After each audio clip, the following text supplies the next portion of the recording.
بڑے مولانا صاحب بھائی سے درخواست کرتا ہوں حضرت سے تو وہ انشاءاللہ کچھ عرض کریں گے۔ بسم اللہ الرحمن الرحیم نحمده ونصلی علی رسوله الکریم اما بعد اعوذ باللہ من الشیطان الرجیم بسم اللہ الرحمن الرحیم واما ما ينفع الناس فيمكث في الارض وقال النبي صلی اللہ علیہ وسلم خیر الناس من ينفع الناس او كما قال النبي صلی اللہ علیہ وسلم۔ اسٹیج پر تشریف فرما تمام ذمہ داران حضرات، بالخصوص جناب رامن مشران صاحب اور جناب عبدالقدیر صاحب اور دیگر تمام ذمہ داران حضرات اور سامعین حضرات، اس وقت جناب مقصود صاحب کی گفتگو سننے کے بعد یہ اندازہ ہوا کہ اس وقت جو مسائل ہمارے سامنے ہیں، چاہے تھوڑی دیر کے تھوڑے دنوں کے لیے اقتدار کانگریس کا آیا ہو یا بھی بی جے پی کا آیا ہو یا پھر دیگر علاقوں میں علاقائی پارٹیاں ہوں، ان سب کا تاثر ہمیشہ یہی رہتا کہ ان کو ووٹ کے حد تک استعمال کرو۔ جب ووٹ مل جائے گا تو ان کے مسائل حل ہو جائیں گے اور یہ پھر چلے جائیں گے، اور جب الیکشن کا زمانہ آئے گا تو کچھ پیپرمنٹ، کچھ ٹافی، کچھ چاکلیٹس وغیرہ دے دو، ان کا استعمال کرو۔ یہ عادت ڈالی گئی اور الحمدللہ، میں الحمدللہ اس لیے بول رہا ہوں کہ ہم لوگ اس عادت میں گھل مل گئے۔ الیکشنز آتے رہے اور اس میں جو ہے یہی ہوتا رہا کہ ہم چاکلیٹ ٹافیاں وغیرہ لے لے رہے ہیں، یہی سمجھ رہے ہیں کہ ہمارا فیوچر یہ ہے، ہمارا مستقبل یہ ہے، لیکن ایسا ہرگز نہیں، کوئی ہمارا ہے ہی نہیں، اور نہ ان کو ہمارے مسائل سے کوئی دلچسپی۔ اور حقیقت یہ ہے کہ ہر دن ہر وقت کچھ نہ کچھ مدت سے مسائل ایسے لاتے رہتے ہیں کہ ہم ان وقتی مسائل میں ہی الجھ کے رہ جاتے ہیں۔ بنیادی طور پر جو کام ہم کو کرنا چاہیے تھا اس کام کی طرف ہم جاتے بھی نہیں۔ اس کی دو وجہ ہے۔ پہلی وجہ یہ ہے کہ سبجیکٹ ہم کو معلوم ہی نہیں کہ بنیاد میں کام کرنا کیسا ہے، وہ بھی نہیں معلوم۔ دوسرا، عملہ اتنا کم ہے کہ وہ ادھر دیکھے تو ادھر مسئلے، ادھر گئے تو ادھر خراب ہو جائے۔ ہم اسی میں کھیل رہے ملک کی آزادی کے بعد سے آج تک۔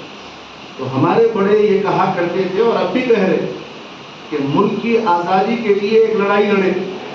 ہمارے پرکھوں نے، ہمارے آباء و اجداد نے بڑی قربانیاں دی، اس کی تاریخ مختصر طور پر بڑے اچھے انداز میں اس کو انہوں نے ایسا سمیٹا کہ مختصر طور پر پوری تاریخ انہوں نے رکھی۔ ملک آزاد ہونے کے بعد میں اب جو ہے حقوق کی لڑائی لڑ رہے ہیں ہم لوگ، اور یہ لڑتے رہیں گے ہمیشہ، یہ دینے والے نہیں ہیں یہ لوگ۔ جب تک جس کا حق ہے وہ خود آگے نہیں بڑھے گا، اور مظلومین جو ہے،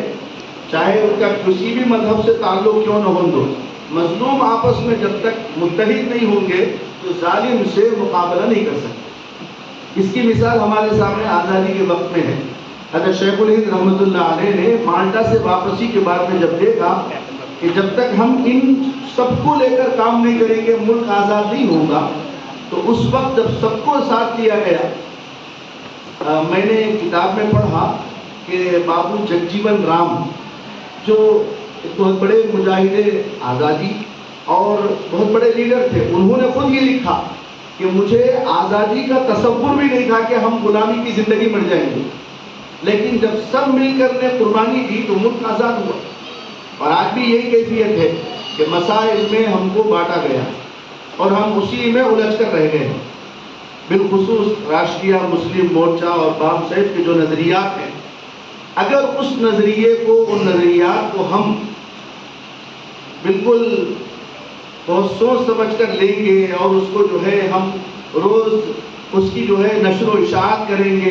اور ہم جو ہے بھائی چارگی کی فکر کریں گے تو انشاءاللہ وہ دن دور نہیں ہے کہ اس ملک کا مستقبل انشاءاللہ سنورے گا۔ اور یہ ملک ہمارے لیے ایسا ہے کہ ہمارے بڑوں نے اس کے لیے قربانیاں دی، اور خود نبی کریم صلی اللہ تعالی علیہ وآلہ وسلم نے صاف لفظوں میں یہ ارشاد فرمایا تھا کہ مجھے ادھر سے ٹھنڈی ہوا کی خوشبو آ رہی ہے، ٹھنڈی ہوائیں آ رہی ہیں۔ تو گویا ہمارا ملک، اس کے اوپر کچھ طاقتیں ایسی ہیں جو ہمارے ملک کے مستقبل کو کچلنے میں لگے ہوئے ہیں اور اپنے مفاد سے وابستہ ہیں۔ تو ہم کو چاہیے کہ اللہ تعالیٰ نے ہمیں قرآن دیا، حدیث دیا، ہم اس نظریے کو سامنے رکھیں، ہم جو ہے رسول اللہ صلی اللہ علیہ وسلم کی سیرت کو اور قرآنی پیغام کو، جس میں یہی کہا گیا کہ بھائی چارگی بناؤ، متحد ہو کر کام کرو، تو انشاءاللہ جو ہے ہم اس نظریے کو سامنے رکھ کر کریں گے تو انشاءاللہ یہ کام ہوگا۔ مجھے خوشی ہوئی کہ ہمارے شہر میں، ہمارے سوریا پیٹ میں آج جو ہے ان حضرات نے بہت سوچ سمجھ کر یہاں پر یہ کانفرنس رکھی ہے۔ مجھے امید ہے کہ اس کا پیغام بڑا اچھا جائے گا، اور آئندہ دنوں میں جب بھی راشٹریہ مسلم مورچہ اور بامسیف اور اس کے ذمہ داروں کی طرف سے کوئی آواز دی جائے گی، کوئی پیغام دیا جائے گا، تو انشاءاللہ یہ بندہ عاجز ناچیز انشاءاللہ آپ کے ہر پروگرام میں حاضر رہے گا، اور زمینی سطح پر بھی انشاءاللہ ہم اس پر کام کرتے جائیں گے۔ مجھے اس موقع پر یہ چند باتیں کہنے کا جو موقع دیا گیا، میں بڑا ہی مشکور و ممنون ہوں۔ اللہ تعالیٰ جزائے خیر دے۔ السلام علیکم۔